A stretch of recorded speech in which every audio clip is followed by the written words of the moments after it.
represent the spirituality of our time. There is everything else is religion and dogma and institution and organization and taking money. Rastafari as a livity, not just the mansions and so on, because even within the organization of Rastafari, you have people who have turned it into religion. But the essence of Rastafari connects with like Zen Buddhism and connects with a lot of the indigenous traditions of understanding the earth and balancing with yourself and knowing yourself and building your community and eating from the land and practicing balance with nature so that you don't take too much without replenishing. These principles are not unique to Rastafari, but Rastafari is the only set of ones who trod in the earth saying these words and promoting this particular lifestyle.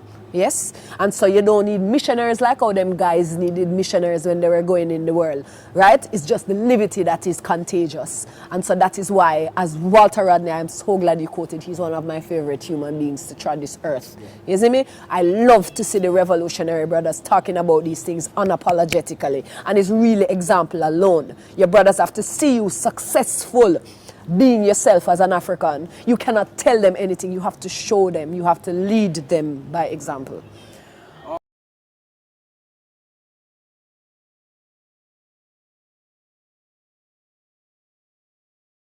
Sometimes I am not sensitive enough to the fact that it's not as readily accessible. So I have the luxury of living in Jamaica where I can get a pound and make my oil and make my medicine. But for those who live over here, you have to remember, they treat ganja like drugs over here, and they are genetically modifying herb and shifting the THC CBD balance to give you the highest high, like it's coke them trying to create with the ganja. I don't promote that. I would travel the world and don't even use no herb for 3 months because I can't get organic herb that you have to be careful what you're putting into your brain. Right? Because all of the energy surrounding the way it was planted and so on, all of this goes into your body. Just like when you eat animals, all of the tension that is created inside these animals when they are about to be slaughtered, you internalize it when you eat it. So you have to think about the herbs in the same way. If you can't get the ganja, you have to go learn to meditate without it. And you have to go find some other herbs too, because we're not just promoting getting high, we're promoting wellness. And ganja is a thing that is good for your brain. Your brain has cannabinoid receptors. That means you are designed to use this thing to heal yourself. So, and you can get, you can get this from other things too, but if you can't get the ganja, you have to go try grow it. You have to go try secretly grow even a little one plant. I promote that. I promote growing it yourself. And if you can't, then you have to go do your investigation, do your research and find out if it is really that important to you. Because putting some bushweed or some brickweed or some weed where somebody stick up in them woy if you can't come and find, this don't do nothing for you. This can't heighten your meditation. You know what I mean? So you have to look at, why am I using this herb? Am I a junkie? Am I addicted to this thing? Because we're not promoting addiction either. So unless I can get the best quality of food and anything to put into my body, it is not going into my body. So that is my personal stance. But, I understand that.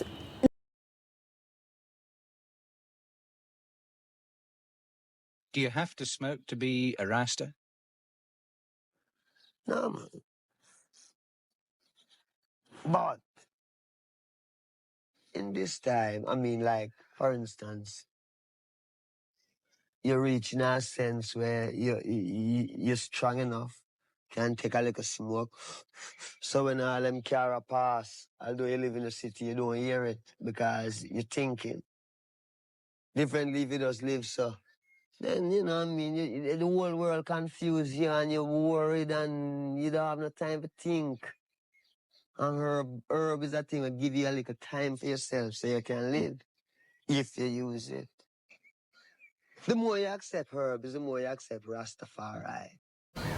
The more you accept herbs, the more you accept Rastafari. You dig what I say? We who accept herb herb is important, but herb is more important to the people who don't accept it yet because that is the reality. It's not saying it's something that you crave, but you check it in your sense and say, herb is a plant. Herbs are good for everything. Why these people who want to do so much good for everyone, who call themselves governments and this and that, Why them say you must not use the herb? You see? And we check that and we can't find, we just see them just say, no, you mustn't use it because it make you rebel.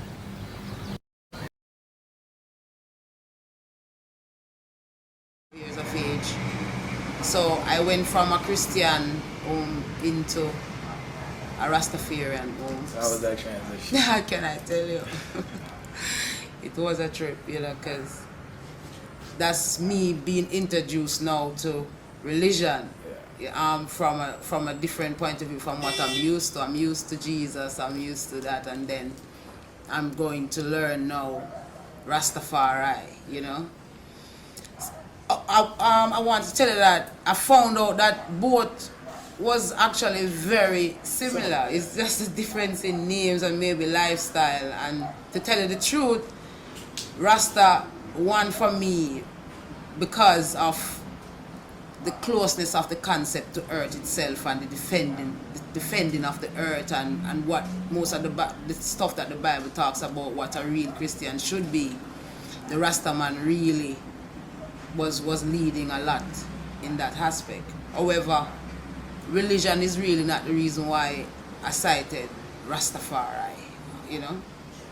It was growing out in a surrounding where it was a death to black and white down presser, so it wasn't any partiality of saying racism from only one point of view. It was getting rid of wrongs wherever it was, and first of all in yourself.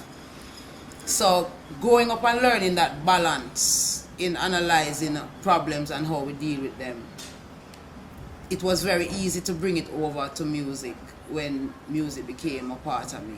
Because it's not like, even though my father is Derek Morgan and all of that lineage and everything, it was like I was in the pursuit of music or wanted to be the next big thing. I'll know, we still know.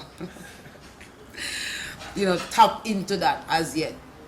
And I guess maybe that's why I use it so responsibly. You know what I mean? It's like I feel honored to be one of the chanters and one of the prophetess that come to you know, lend a voice to what being positive is all about. So I can say I have no regrets about my growing up because it's really helping me out now in music and how to deal with, you know, family from every angle of what family is supposed to be, because I knew a family where it was you have to pray every morning when you get up and you have to share it as I cement with the four of us. And that's what I know. So when I share that with somebody that does not know that, it makes me give thanks, you know, for that I was privileged to come up to that level of love that I can actually bring out in my music. Yeah.